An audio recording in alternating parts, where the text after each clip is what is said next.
بسم اللہ الرحمن الرحیم۔ السلام علیکم ورحمۃ اللہ وبرکاتہ۔ ام المومنین حضرت سیداتنا میمونہ بنت حارث رضی اللہ تعالی عنہا سے روایت ہے کہ انہوں نے ایک ولیدہ لونڈی آزاد کی اور حضور نبی اکرم صلی اللہ علیہ وآلہ وسلم سے اجازت طلب نہ کی۔ جب وہ دن آیا جس میں حضور اقدس صلی اللہ علیہ وآلہ وسلم ان کے پاس تشریف لاتے تھے تو انہوں نے عرض کی، یا رسول اللہ صلی اللہ علیہ وآلہ وسلم، کیا آپ کو معلوم ہے کہ میں نے اپنی ولیدہ آزاد کر دی ہے؟ ارشاد فرمایا، کیا تم نے یہ کام کر دیا ہے؟ عرض کی، جی ہاں۔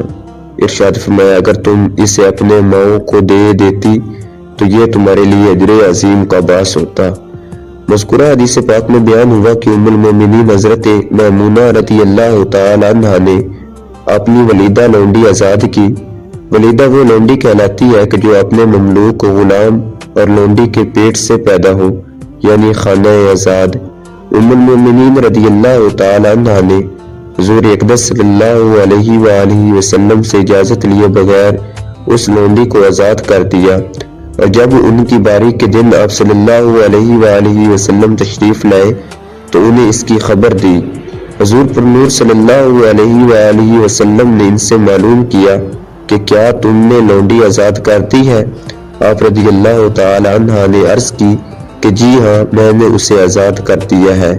اس پر تاجدار رسالت صلی اللہ علیہ وآلہ وسلم نے ارشاد فرمایا، اگر تم وہ لونڈی اپنے ماموں کو دے دیتی کیونکہ تنگی حال کی وجہ سے انہیں خادم کی بہت ضرورت تھی تو یہ تمہارے لیے اجر عظیم کا باعث ہوتا۔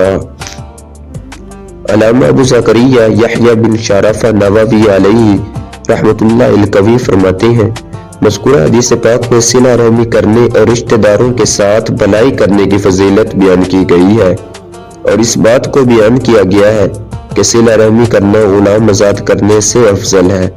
نیز ماں کے عظیم مرتبہ اور حق کی وجہ سے ماں کے عزیز و اقارب کو زیادہ توجہ دینی چاہیے اور ان کے ساتھ زیادہ بھلائی کرنی چاہیے، اور اس حدیث پاک سے ثابت ہوتا ہے کہ عورت کے لیے شوہر کی اجازت کے بغیر اپنے مال سے صدقہ و خیرات کرنا جائز ہے۔ حضرت علامہ مولانا مفتی شریف الحق امجدی علیہ رحمۃ اللہ القوی علامہ ابن بطال علیہ رحمۃ اللہ الجواد کے حوالے سے نقل کرتے ہیں کہ انہوں نے فرمایا، رشتہ داروں کو صدقہ دینا بنسبت غیر رشتہ داروں کی افضل ہے، جیسا کہ حدیث پاک میں ہے کہ مسکین کو صدقہ دینا صرف صدقہ ہے اور رشتہ داروں کو دینا صدقہ اور صلہ رحم دونوں ہے، مگر یہ حکم مطلق درست نہیں۔ اگر کوئی مسکین رشتہ دار سے زیادہ محتاج و ضرورت مند ہے تو اس صورت میں مسکین کو دینا افضل ہوگا۔ نسائی کی روایت میں ہے کہ فرمایا، کیوں نہیں اسے دے کر اپنی بھتیجی کو بکری چرانے سے نجات دلائی۔ اس سے معلوم ہوا کہ ان کے کچھ رشتہ دار زیادہ ضرورت مند تھے، اس لیے ان پر صدقہ کرنا افضل فرمایا۔ علامہ محمد بن علان شافعی علیہ رحمۃ اللہ القوی فرماتے ہیں، رشتہ داروں پر صدقہ کرنا مطلق افضل نہیں، بلکہ بعض صورتوں میں عام مسکین کو دینا زیادہ افضل ہوتا ہے، جیسا کہ جب کوئی مسکین محتاج ہو، اگر اسے صدقہ دیا جائے تو صدقے کا نفع اس کے ساتھ دیگر افراد کو بھی ہوگا، تو اس صورت میں اس مسکین کو دینا زیادہ افضل ہے۔ لیکن مذکورہ حدیث پاک میں سرکار صلی اللہ علیہ وآلہ وسلم نے ام المومنین حضرت سیداتنا میمونہ رضی اللہ تعالی عنہا کو رشتہ داروں پر صدقہ کرنے کا اس لیے فرمایا کہ وہ زیادہ مستحق تھے، اس لیے انہیں صدقہ دینا زیادہ بہتر تھا۔ تو واقعی یہ ہے کہ رشتہ داروں کو صدقہ دینا افضل ہے، یا عام مساکین کو اس میں افضلیت کا اعتبار حالات کے لحاظ سے ہوگا، یعنی جو زیادہ مستحق ہے اسے دینا زیادہ بہتر ہے۔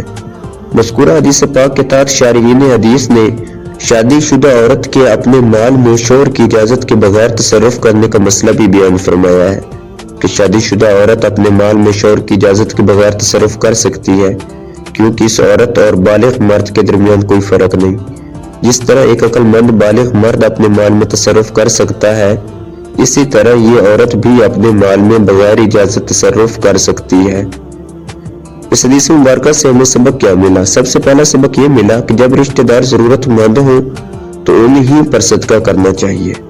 دوسرا سبق یہ ملا، رشتہ داروں سے صلہ رحمی کرنا اور مسکین پر صدقہ کرنے سے افضل ہے، لیکن جب کوئی مسکین زیادہ حاجت مند ہو تو اسی کو صدقہ دینا افضل ہے۔ تیسرا سبق یہ ملا، ماں کے عظیم مرتبے کے پیش نظر اس کے رشتہ داروں کے ساتھ زیادہ صلہ رحمی کرنی چاہیے۔